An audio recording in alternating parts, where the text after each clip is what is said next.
Aquieta o teu coração, né? Tem um cântico do Anderson Freire que diz assim: não quero interromper o teu silêncio, ó Pai, mas é só orando que eu encontro paz. E aí o refrão diz: acalma o teu coração, acalma o teu coração. Então agora, acalma o teu coração na presença de Deus, porque Ele quer falar com você. Você que está em casa também acompanhando o culto, acalma o teu coração aí, querido e querida, porque o Senhor quer falar com você. Ele tem uma palavra para você nessa noite. Aleluia. Paizinho de amor, de bondade, nos unimos, ó Pai, mais uma vez em oração, porque a oração está sempre em ordem.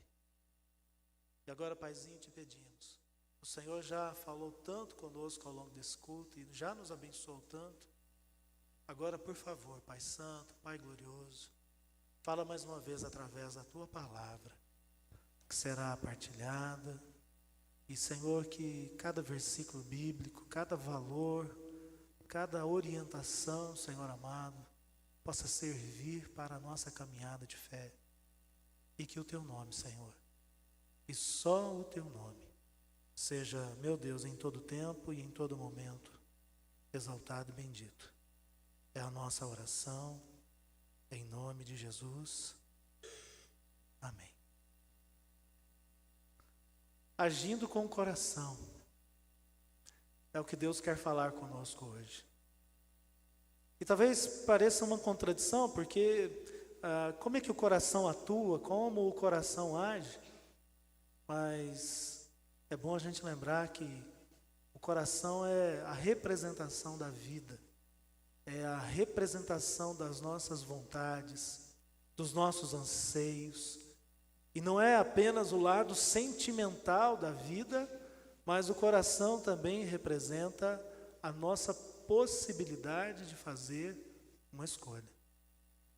Surpreendente o que eu vou dizer, talvez isso possa confrontar um pouco os seus valores, mas entenda, os princípios de Deus não mudam a nossa vida. Interessante dizer isso, né?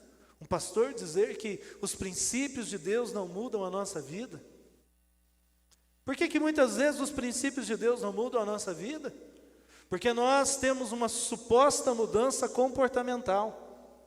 Sim, nós às vezes mudamos a forma de falar, a forma de nos vestir, mas o exterior transformado não é, meu irmão e minha irmã, a confirmação do interior curado, liberto e transformado para o louvor da glória de Deus. Os princípios de Deus podem mudar a nossa vida quando nós os assimilamos através de uma relação de fé e de confiança. Por isso, quando a gente pensa em fé, em confiança, eu vou falar vários versículos, se você quiser abrir a sua Bíblia e folheando. Em Romanos 10:17, a palavra de Deus nos ensina que a fé, ela vem pelo ouvir e o ouvir a palavra de Cristo. A fé é gerada no nosso interior através da palavra, e é a palavra de Deus, meu irmão e minha irmã, que nos dá a capacidade, ou que gera em nós a capacidade de mudar a nossa vida. Em Mateus 22:37, o Senhor Jesus, Ele ensinou algo profundo e maravilhoso e ao mesmo tempo desafiador.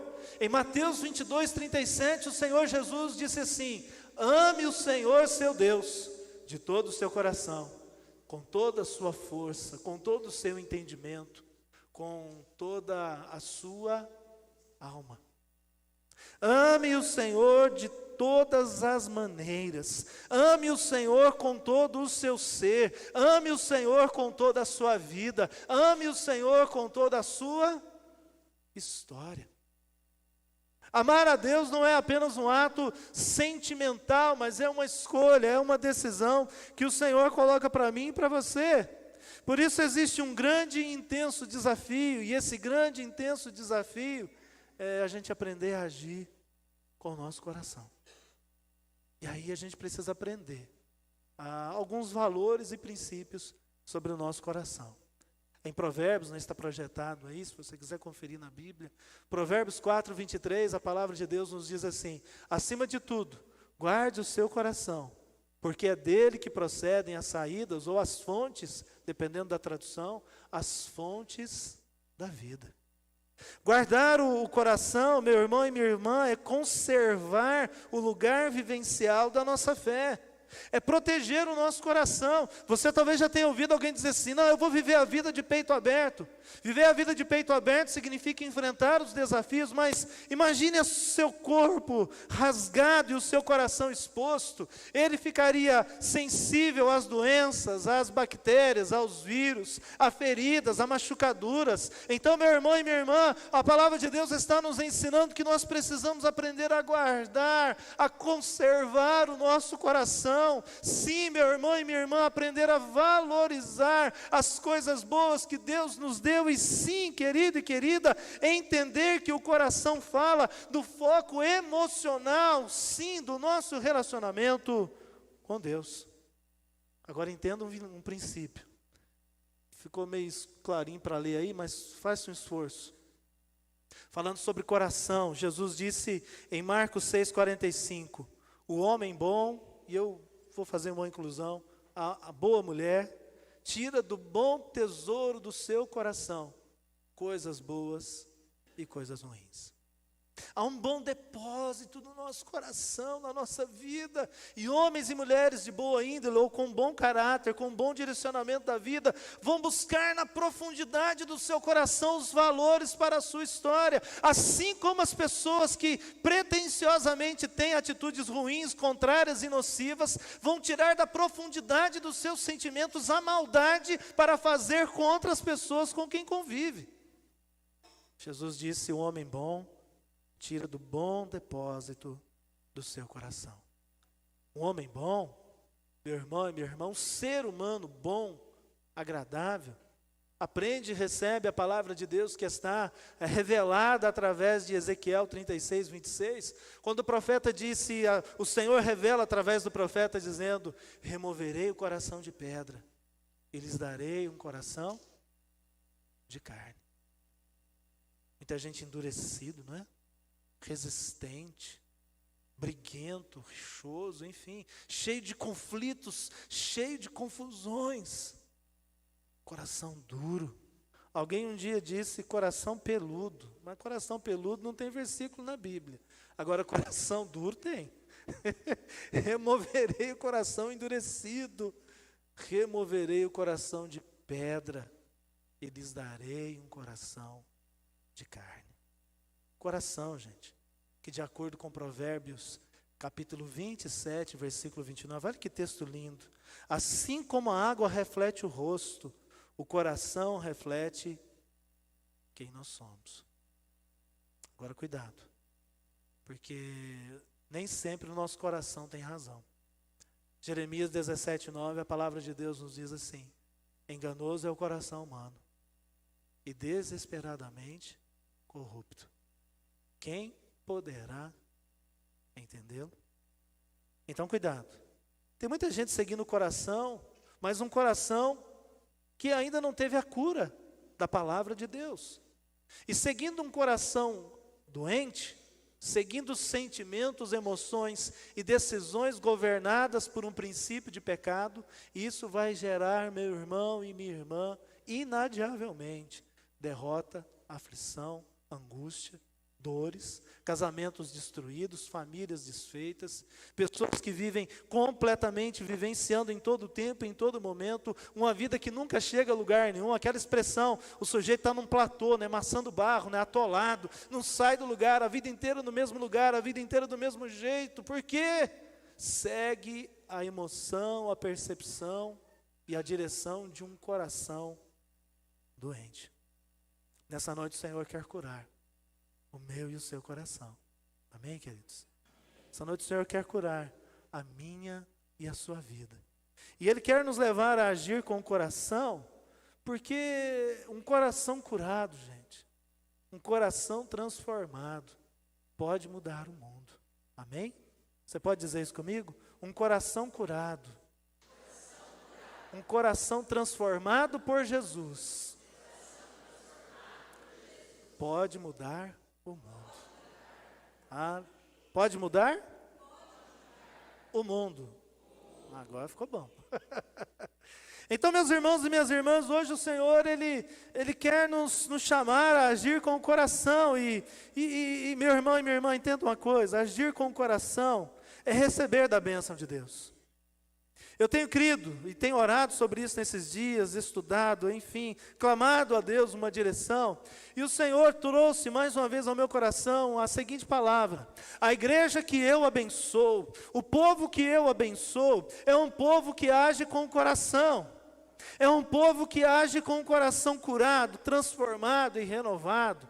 A igreja que Deus abençoa não é a igreja que tem o melhor equipamento. Eu, essa semana retrasada, entrei em contato com um grupo e conversando com esse grupo numa igreja lá em Uberlândia, os irmãos lá, os pastores, enfim, o pessoal, eles começaram a descrever a organização que eles estavam colocando no templo, e aí eles foram me explicar a iluminação que usaram, o equipamento que usaram, e investiram lá quase R$700 mil em equipamentos, telão de LED, iluminação, aquela coisa errada toda. Eu falei, meu Deus, quando vai chegar o meu dia?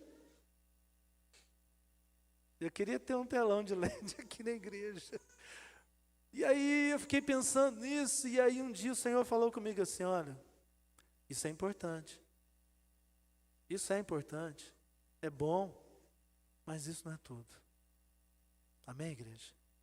Nós podemos ter, porque imagina a gente investir 700 mil em equipamento, R$700 mil, gente, em equipamento, e aí quem vai servir nesse equipamento? Vai ser o Wilson, o Ricardo, o Jefferson? Porque eu estou citando o nome dos irmãos que trabalham aí, né, nas áreas, a Renato, o Gabriel. Lá eles tiveram que contratar uma equipe de profissionais. E, gente, nós não somos profissionais, nós somos discípulos de Jesus, amém, queridos? A realidade daquela igreja, Deus continua abençoando aqueles amados, e tem sido bênção na vida da cidade, tem sido bênção lá na cidade. Mas seja uma igreja que tem muito, ou seja uma igreja simples, que para trocar os bancos tem que fazer campanha. Tem que pedir, que nem a gente fez da outra vez, né? No dezembro de 2021, gente, vamos pintar o templo. Aí a gente fez mutirão. Aí estava o Rogerinho pendurado lá no telhado, o Zé Carlos estava de férias. O Zé Carlos, cadê o Zé Carlos? Ali o Zé Carlos. O Zé Carlos é pequenininho, né? Aí alguém segurava ele pelas pernas e pintava assim. Não, não foi assim não. É só imaginação, né? Enfim, as crianças vieram ajudar, enfim, é a igreja do dia a dia, a igreja da família, é a igreja que se faz presente, é a igreja que faz lá o arraial na Amas, né? E aí vai servir lá olhando os brinquedos, vai servir fazendo pastel, fazendo lanche, fazendo um monte de coisa. É a igreja que se realiza, é a igreja que se auto-identifica como o povo de Deus. É a igreja que não está preocupada com uma imagem, refletir uma imagem para o mundo, mas é a igreja que está preocupada com o coração de Deus. O coração de Deus, meu irmão e minha irmã, que quer nos chamar, então, para amar a Deus sobre todas as coisas, o Senhor que quer nos chamar para agir com o coração, é o Senhor que nos chama também a viver com um propósito, e viver com excelência. Viver com propósito, meu irmão e minha irmã, é saber que tudo que nós fazemos é para Deus. Viver com excelência significa fazer o melhor para Deus todos os dias das nossas vidas. Não está projetado aí, mas olhe na sua Bíblia, por favor, Romanos capítulo 11, versículo 36, o apóstolo Paulo disse assim: porque dele, por meio dele e para ele são todas as coisas. Tudo é para Deus, meus amados. Nós colocamos um violão aqui no altar, é para a glória de Deus. Você está aqui servindo a Jesus, participando do culto, é para a glória de Deus. Os irmãos estão lá recebendo vocês no início do culto. Não é só porque eles estão colocando o coletinho laranja, não, porque é para a glória de Deus, para servirem a Deus. A escola dominical, a gente fez esse momento aqui, não é para engrandecer, não é para confrontar, mas é para a glória de Deus, porque há um projeto maior, há um chamado maior de Deus para mim e para você, que ultrapassa os limites limites que nós vivemos e quer alargar a nossa visão, o Senhor dizendo assim: eu posso fazer muito mais, eu posso, enfim, realizar muito mais, porque um coração transformado, eu repito o que nós dissemos há pouco, um coração transformado pode mudar o mundo. Será que nós desejamos agir com o coração? Será que nós desejamos viver com um propósito de excelência? E é uma excelência, eu vou usar essa expressão, uma excelência sustentável. Não significa fazer tudo ou fazer muito, mas fazer com propósito e fazer com excelência significa entender o lugar que Deus quer que nós estejamos. Se você quiser conferir aí na sua Bíblia, Lucas capítulo 10, versículos de 38 em diante, mostra a história de duas irmãs, uma chamada Marta e outra chamada Maria. É isso? Lucas 10, 38? Isso, obrigado, queridos. Jesus está na casa de Marta e Maria, a casa está cheia de convidados. Marta, o nome Marta significa senhora da casa, aquela que organiza a casa, aquela que governa a casa. Então Marta, a organizadora da casa, Marta, a governanta, a que mandava na casa, vamos traduzir assim mais fácil, né? A dona da casa, ela está lá preocupada: olha, mas eu tenho que arrumar lugar para o convidado sentar. Isso não está na Bíblia, mas a gente imagina que seja isso. Ela quer arrumar a cadeira para todo mundo sentar, ela quer fazer um pãozinho de queijo e servir um café para todo mundo que está lá. Amém, gente? Aleluia. Podia ter um cafezinho no fim do culto, você já achou, já pensou? Se tivesse um cafezinho para a gente tomar no final do culto, eu terminaria o culto uns 5 minutos antes para a gente tomar café junto. Sabe, Marta está lá organizando a casa e aí aquela confusão, aquele monte de gente, de repente ela olha, está lá Maria assim, ajoelhadinha, né, nos pés de Jesus e nem olha para o lado, ela só olha para Jesus você sabe quando as mães da gente estão bravas, que a casa está uma bagunça e a gente está lá sentado no sofá, perna para cima, assistindo televisão, e aí ela começa a lavar a louça lá e fala assim: vocês não vão ter empregado o resto da vida não. Sua mãe já fez isso. Ai, a minha já fez. E a mãe dos meus filhos também já fez.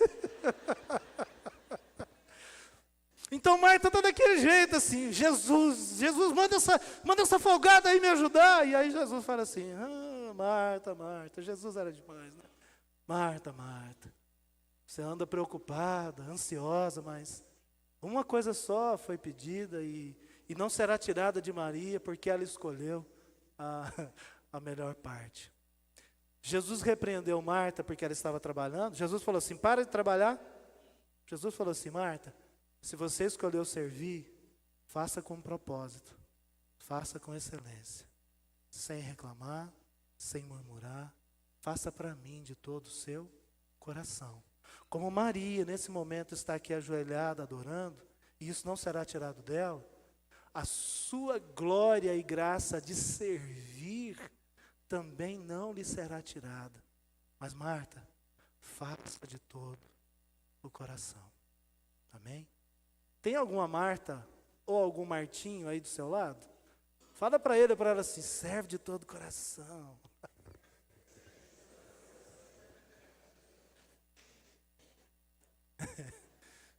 Meu Deus, que benção, né? Eu lembrei da minha mãe. A minha mãe, ei, Jesus. Eu sempre ajudei muito em casa, mas de vez em quando, gente, a gente é humano, né? Aí você está lá tranquilão, assistindo televisão, ou, enfim, fazendo alguma coisa lá, e aí a minha mãe, ela ficava muito indignada, ela ficava muito brava. E aí ela chegava assim perto de mim e do meu irmão e falava assim: cria brilho. Tenha brilho na cara, rapaz. Ai, mas valeu a pena, né, gente? Eu me tornei um homem de bem para a glória de Deus e muito do investimento da minha mãe, pegando no pé. Mas sabe, amados, a gente tem que aprender a fazer e servir, fazer as coisas de todo o nosso coração. Amém? 3 características para a gente rapidamente passar por elas e ter um tempo de oração. Agir com o coração tem algumas características, então eu quero partilhar de forma muito simples 3 características de pessoas que agem com o coração. E preste atenção nisso, porque são princípios muito importantes. Em primeiro lugar, uma pessoa que age com o coração, elas manifestam uma agilidade para perdoar. Sabe, não tem um caderninho de falhas, de faltas. Não é aquela pessoa amargurada que fica assim, 10 anos você me fez isso, ou semana passada você falou isso. Sabe, é uma pessoa leve. Que não tem aquele constrangimento de olhar e falar assim, ixi, vou cortar a volta que o Gustavo está vindo por aqui. Sabe, só brincadeira. Tá? O coração está livre. O coração está disponível ao agir de Deus. Mental e emocionalmente, ou seja, a escolha e o sentimento, a gente decide perdoar, a gente resolve perdoar, porque, gente, de que adianta você guardar a mágoa de alguém a vida inteira? De que adianta você ficar 5, 10, 15 anos, 20 anos, sem conversar com alguém que era um amigo, que era alguém da sua família? De que adianta isso, querido? De que adianta você ficar guardando reserva, mágoas, ressentimentos e com rancor, sabe? Aquela pessoa sempre rancorosa, né? Que sempre está rangindo os dentes, né? Pessoas, sabe que você fala assim, essa pessoa não tem paz. Quem age com o coração, gente, perdoa com facilidade. Aliás, não é nem que tenha facilidade, mas não perde tempo. Libera o perdão assim que for possível e necessário. Você já ouviu esse exemplo? E quem esteve sexta-feira, eu fiz essa mesma imagem. A falta de perdão no coração de uma pessoa é semelhante a alguém que ingere veneno e deseja a morte do outro. Você sabe, quem vai morrer é quem ingeriu o veneno. Hebreus 12:15 diz assim, cuidado, que nenhuma raiz de amargura brotando vos perturbe e contamine a muitos. Porque quem tem dificuldade de perdoar ainda tem outro problema. A falta de perdão é contagiosa. Aí um amigo seu, que era muito colega, que era muito próximo, deixa de conversar com alguma pessoa porque tomou partido. Gera partidarismo. A falta de perdão gera divisão no local que você trabalha. A falta de perdão gera divisão dentro da igreja. A falta de perdão divide famílias inteiras. Eu conheço uma pessoa que desde o final do ano não conversa com a mãe dele. Desde o final do ano. Por conta de eleição. Brigou com a mãe por causa da eleição. E não conversa com a mãe. Nem desde o final do ano, desde outubro. Desde o dia 31 de outubro. Não conversa com a mãe por conta do resultado da eleição. Pode isso, gente? Minha mãe é muito mais importante para mim do que qualquer realidade que me distancie e me afaste dela. Já pensou? Que tristeza, que tragédia. Meus amados, tenha mais agilidade para perdoar. Jesus em Mateus 6,12, ele nos ensina a orar ao Pai Nosso dizendo assim, perdoe as nossas dívidas, assim como nós perdoamos aos nossos devedores. Perdoa quem te deve. E aí, vou repetir o que eu disse sexta-feira. Aqui não é questão financeira, é dívida do coração. De verdade, tem pessoas que nos magoam, que nos afrontam, que causam dor na nossa alma. E há momentos que nós afrontamos, machucamos e causamos dor na vida de alguém. Então, se você causou ou se você foi vítima, perdoe. Eu não consigo, pastor. Consegue. Porque você às vezes não quer. Você às vezes está querendo defender a sua honra. Quer defender a honra da sua família. Quer defender a honra de alguém. Não. Se você tiver que defender a honra de alguém, defenda a honra de Jesus. Que antes de morrer, Lá do alto da cruz, ele olha para aquele povo que xingava, que, enfim, falava maldades contra ele, aquele povo que aplaudiu quando Pilatos lavou a mão e mandou crucificá-lo. Jesus olhou para aquele povo que representa a minha vida e a sua, e Jesus disse assim: Pai, perdoa, porque eles não sabem o que fazem. Perdoa, querido. Perdoar é tirar a bagagem excessiva que a gente carrega. A gente às vezes está carregando um fardo muito pesado. Alivia a sua bagagem. Você pode fazer a sua viagem sobre essa vida, a sua caminhada de fé ao longo da sua história, de forma mais leve, mais espontânea, mais livre. Perdoa. Não se agarre à sua dor. Se agarre a Jesus, que aponta um caminho melhor e diz: vá em frente, porque eu sou contigo e jamais te deixarei. Amém, queridos? Uma segunda questão sobre pessoas que agem com o coração. Pessoas que agem com o coração possuem humildade. Olha que coisa interessante. Possuem humildade para assimilar correções. E isso aqui é uma coisa interessante, gente, porque a gente não gosta de ser corrigido. A gente acha que sempre tem razão, não é? Sim ou não? Quem é o melhor time do Brasil? Não fala não, pelo amor de Deus, vai atrapalhar a pregação. Eu já sei qual que é o melhor time do Brasil. Não, gente, a gente sempre quer ter razão. Ô, Rogerinho, você pergunta, não, Rogério, Deus está... Não é? Está de verde, gente. Aí você já imagina que time que é. A gente acha que sempre tem razão.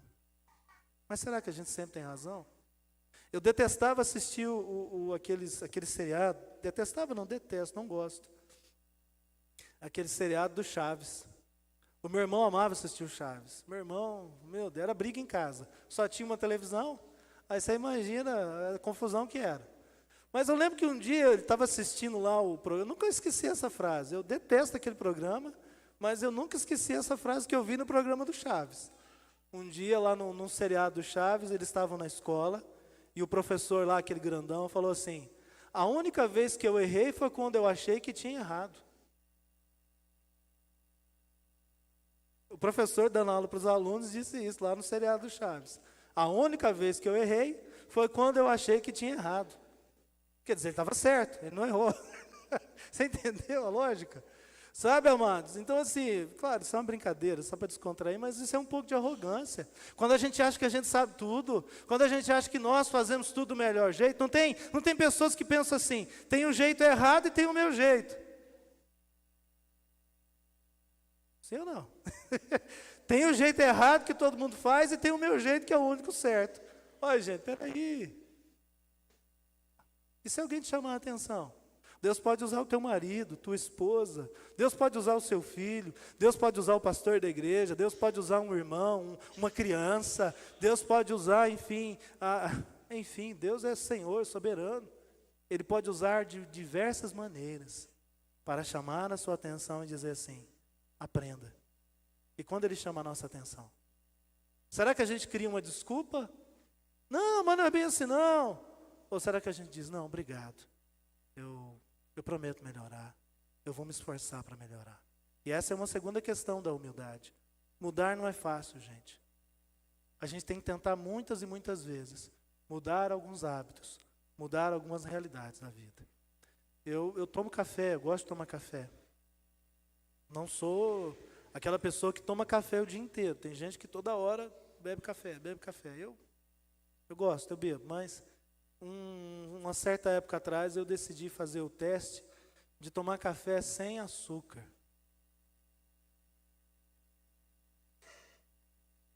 Que trem danado de ruim, Deus o livre guarde. Mas aí você tem que insistir, né? Você insiste um pouquinho. Quando passa uma semana, você fala assim: olha, agora eu estou sentindo. Aí você faz que nem aquele povo, né? Café de tal safra, veio do sul de Minas, ou do interior. Você começa até, sabe, a ficar expert, né, em café. Porque você passa a tirar o açúcar, você passa a sentir o gosto. Mas isso tem que fazer o quê? Um grande esforço. Repetições. Isso não é só para o café, não. É para a vida. Todas as coisas que a gente precisa mudar na vida, a gente precisa sempre repetir, repetir, até que a gente realmente venha a aprender.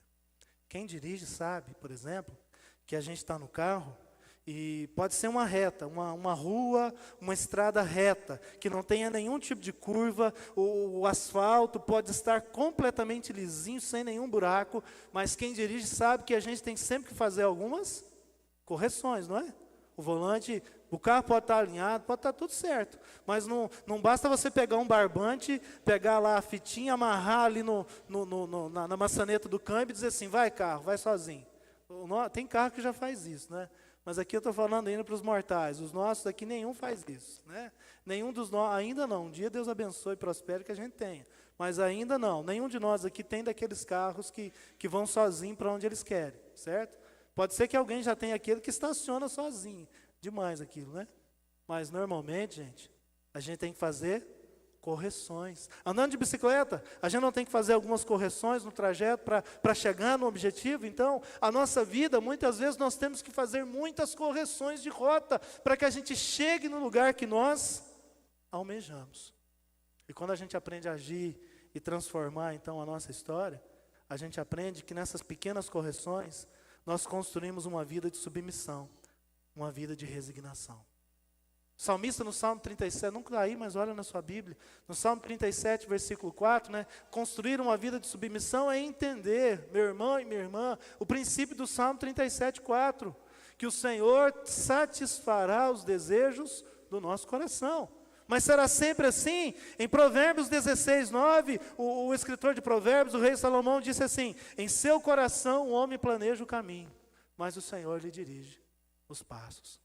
Viver com humildade e submissão, construindo ou corrigindo as rotas da nossa vida, é entender, meu irmão e minha irmã, que Deus vai mover sobre o nosso coração, que Ele vai satisfazer os nossos desejos, mas do jeito dEle, da maneira dEle, porque o jeito dEle é o melhor, a maneira dEle é a melhor e a hora dEle nunca atrasa. Deus sempre chega na hora exata da nossa aflição e da nossa necessidade. Eclesiastes capítulo 3, versículo 1 disse, tudo tem um tempo determinado. Amém, igreja? Amém. Agora, nós precisamos aprender, então, a viver uma vida de submissão. Eu quero encerrar, para a gente orar, mas antes eu quero partilhar uma frase de uma mulher. Eu tenho algumas questões, assim, que eu gostaria muito de conhecer algumas pessoas nessa vida, pessoalmente. E essa, infelizmente, eu não vou poder conhecê-la porque ela já faleceu. Ela faleceu em 1997. Uma mulher que não é evangélica, mas uma mulher que fez a diferença na história humana do século XX, início do século XXI. Uma mulher chamada Madre Teresa. Uma mulher que alimentava os pobres, cuidava dos doentes, uma mulher que viveu acima do seu tempo e agia com o coração. Uma das frases da Madre Teresa que eu mais gosto, ela disse assim, nessa vida, não podemos fazer grandes coisas, só podemos fazer pequenas coisas com grande amor. A gente às vezes quer fazer grandes coisas, mas você não precisa fazer grandes coisas. Faça pequenos gestos, pequenas atitudes, mas cada gesto e cada atitude, faça com amor. Faça com o seu coração.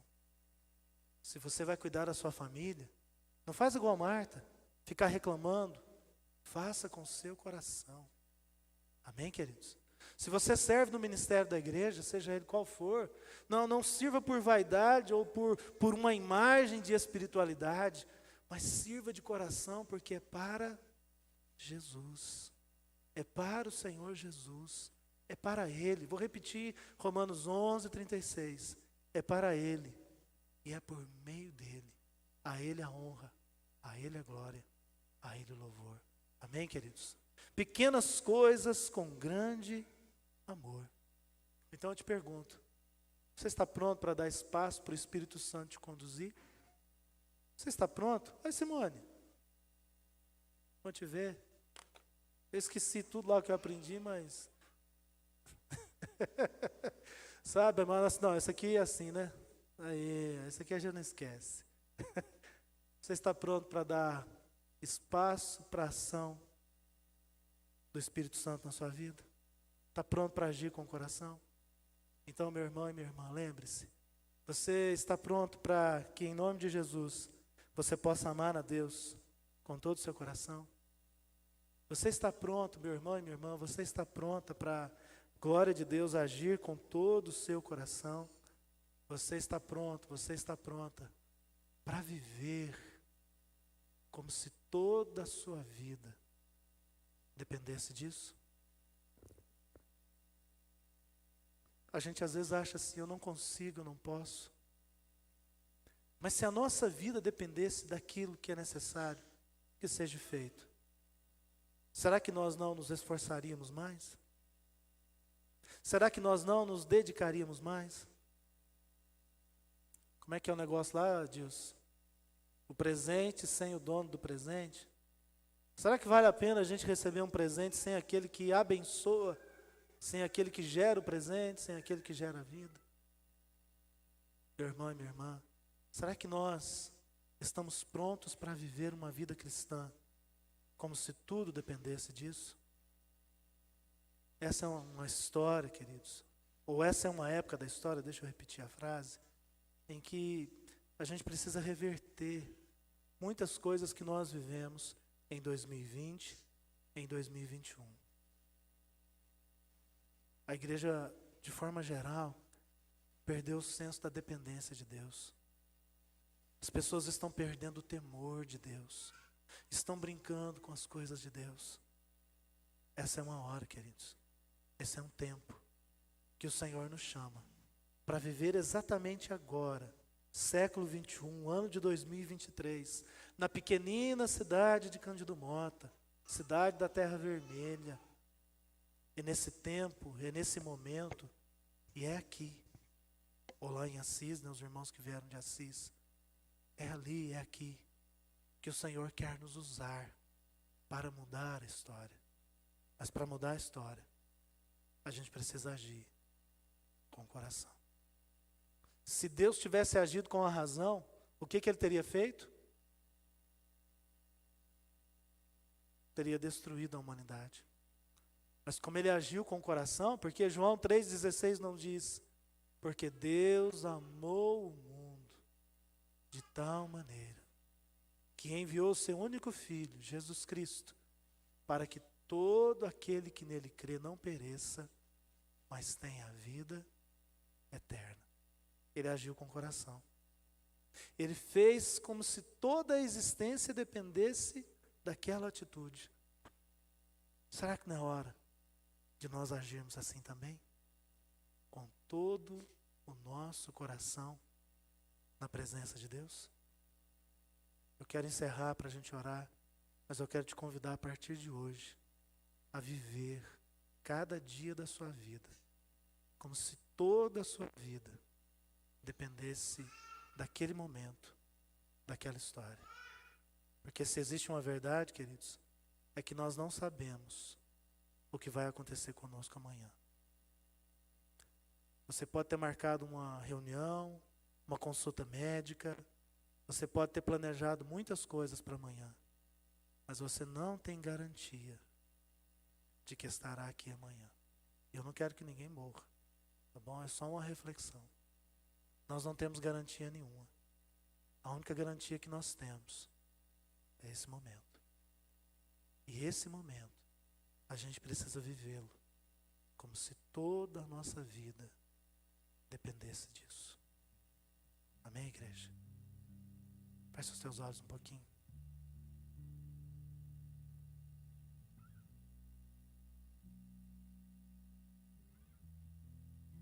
A boca fala do que está cheio o coração.